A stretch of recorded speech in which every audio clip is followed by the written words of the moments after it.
தை மாசின்னு வந்தாலே அறுவடை சீசன் தாங்க. இந்த தட்டெல்லாம் வெட்டியாச்சுங்க, மெஷின் விட்டே வெட்டியாச்சு இந்த வருஷம். ஆனால் கொஞ்சம் தான் இருந்தது.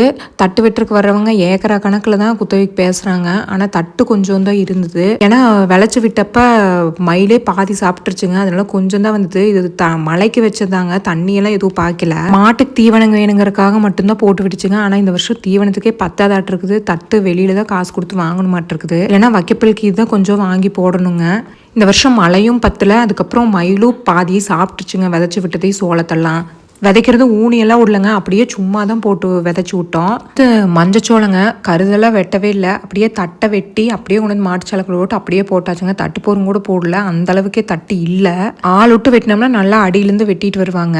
இது மெஷின் விட்டு வெட்டினா மேலால தான் வெட்டும். அதுக்கப்புறம் நம்ம மாட்டை கட்டி வேணா மேய்ச்சிக்கலாங்க. மெஷின் வெட்டி போட்டதையுமே 2 நாள்லயே எல்லாம் கத்தை கட்டி வச்சாச்சுங்க. அப்புறம் வண்டியில் எடுத்துகிட்டு வந்து போட்டாச்சு. ஏன்னா காட்டுக்குள்ளேயே அப்படியே விட்டோம்னா கரையாக முடிச்சிருங்க. இப்போல்லாம் காடே நிறையா இருந்தாலும் விவசாயம் பண்ணுறக்கே ரொம்ப கஷ்டமாக இருக்குதுங்க. நம்ம நினைக்கிற மாதிரி மழை பெய்யறது இல்லைங்க. ஒவ்வொரு டைமுக்கு ஒவ்வொரு மாதிரி மழை பெய்யுது. அந்த மழை சீசனுக்கு கரெக்டாக மழை வர்றது இல்லை. அப்புறம் நம்ம விளைக்கும் போது இருக்கிற விலை அது விளைஞ்சு விற்கிற ஸ்டேஜுக்கு வரும்போது அந்த விலை இருக்கிறது இல்லைங்க. மயில், காட்டு பன்னி, கிளி, புறா இதுகிட்டெல்லாம் தான் காப்பாற்றி பெருசு பண்ணுறது அதை விட கஷ்டமாக இருக்குதுங்க. இப்போல்லாம் எல்லாரும் அதனால தாங்க காடு தோட்டமே இருந்தாலும் மாடுகன்று வச்சு பார்த்து கறந்து ஊற்றி எதுவுமே மிச்சமாகாதுன்னு மாடுகன்னே வச்சிருக்கிறது இல்லைங்க.